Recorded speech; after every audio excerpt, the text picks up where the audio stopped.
Video games normally have a point. A reason that the player is there after spending 20, 30, 60 smackaroos so that they can sink 60, 30, 20 hours into a game. The point of the adventure, and the main quest, is to give a reason for some hopefully fun gameplay, or vice versa. But a lot of times, developers say, now, hold on a second. This main quest we've made is only 20 hours long, but we want our game to be at least 40 hours worth of content. Well, say hello to an idea that's been around since man invented fire: optional content. But not just specifically any optional content. I'm here today to talk about side quests, entire chains of events and stories the player can interact with that could reward them with either an easier gameplay experience, new or upgraded items, or just a really good storyline. I'm going to be spoiling parts of these games and basically spoiling all of this game, so just a heads up. As long as it's clear that the game doesn't require the player to complete it in order to progress, it's on the menu for me to talk about today. With that in mind, let's talk about one of the first few games that comes to my mind when I think side quests. Any Bethesda game. Whether you're talking Skyrim, Oblivion, Fallout 3, or New Vegas, these games pride themselves on their side content.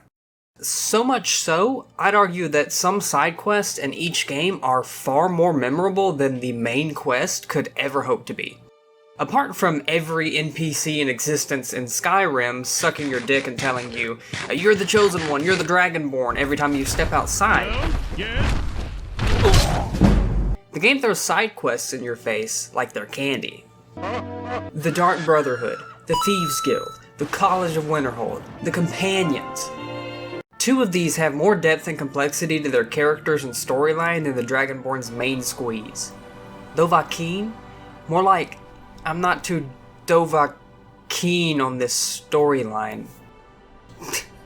When you first stumble across the Thieves Guild, it's a tattered and ruined mess. They're just a group of rats chilling in a tunnel underneath Riften.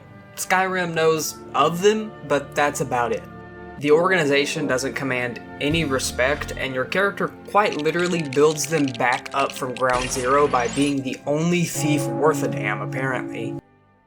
So that's it, right? Pretty par for the course, and a typical main character revives a dying group. But wait, what's that? Oh shit, Mercer Frey, the previous guild leader. He stole all the earnings of the guild and ran away with them. Okay, things have gotten a little more interesting. Wait, what's a nightingale? Carlia? Skeleton? Ragged Flagon? Gallus? Brynjolf? Nocturnal? Bethesda makes side quests that are twice as good as their main story. Zelda. Zelda games have admittedly got some pretty damn good main quests, but their side quests are not to be sneezed at either. And with such a huge library of side quests to pick from, it's honestly pretty hard to narrow down some favorites. Let's talk about one that I think is exactly what a side quest should strive to be: the Anju and Kafei side quest for Majora's Mask. In case you don't know the story, the briefest summary I can give is that Anju and Kafei were two lovers that were planning to get married before the homeboy Link showed up in Termina. Kafei was cursed by the Skull Kid to be a child, so he goes into hiding out of shame. This gives the entire side quest a strong link to the main story, but in such a way that completing the side quest is inconsequential to the player's progress in actually finishing the main story. Your only reward for completing the quest is a mask that gives you a piece of heart, and I guess by semantics you get the Fierce Deity mask too, but whatever.